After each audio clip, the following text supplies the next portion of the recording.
दोस्तों नमस्कार, आप देख रहे हैं जनपद मिरर।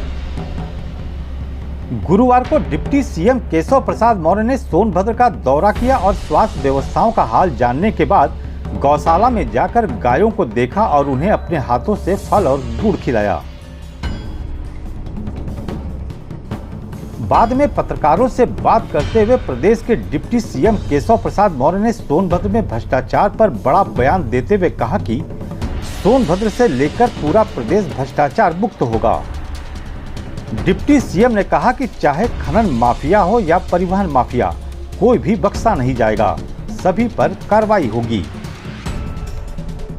लेकिन यहाँ पर बड़े पैमाने पर अवैध ओवरलोडिंग और अवैध खनन करने वालों के खिलाफ कार्रवाई की गई है और ओवरलोडिंग रोकेंगे, अवैध खनन रोकेंगे और जो खनन माफिया होंगे, जो ओवरलोडिंग के माफिया होंगे, उनके खिलाफ कार्रवाई करेंगे और भ्रष्टाचार मुक्त सोनभद्र, भ्रष्टाचार मुक्त उत्तर प्रदेश, भ्रष्टाचार मुक्त भारत बनाएंगे।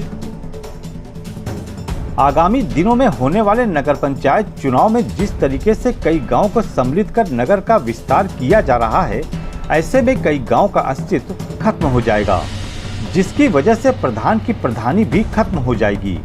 शासन की इस नीति का प्रधान विरोध कर रहे हैं। उनका कहना है कि यदि ऐसा करना था तो ग्राम पंचायत का चुनाव क्यों कराया। देखिए, सरकार को जैसे कि पहले ही कर लेना चाहिए था। हम लोग का चुनाव सन 2021 में जो हुआ वो चुनाव नहीं कराना चाहिए था। अगर फिलहाल किसी कारणवश अगर चुनाव हो गया तो 5 साल कार्यकाल हम लोगों का पूरा होना चाहिए।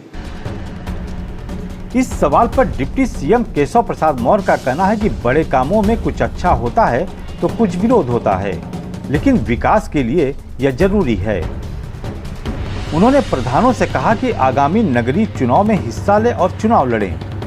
कोई बड़े काम होते हैं, अच्छे काम होते हैं तो कुछ अच्छा लोग मानते हैं, कुछ लोग सवाल उठाते हैं, लेकिन हम प्रधानों के प्रति पूरा सम्मान का भाव रखते हैं। लेकिन किसी भी नगर पालिका का विस्तार होना या किसी राज्य के अंदर नगरीय क्षेत्र का विस्तार होना, ये उपलब्धि माना जाता है। इसलिए जो नगरीय क्षेत्र बनाए गए हैं, ग्रामीण क्षेत्र, उसके लिए एक अलग से बजट की व्यवस्था की गई है।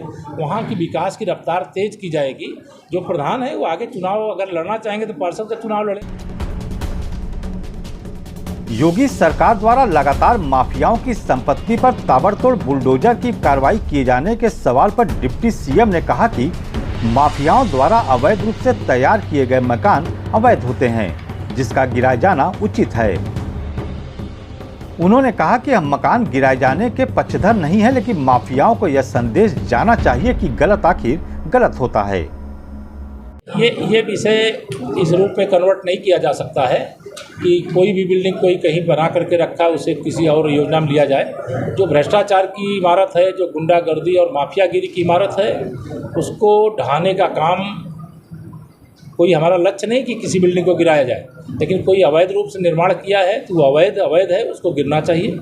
और जो अभी ट्विन टावर की आपका जो संकेत है, मैं समझ रहा हूँ, वो भ्रष्टाचार की इमारत है और उसका ढहना सर्वोच्च न्यायालय के आदेश से हुआ है।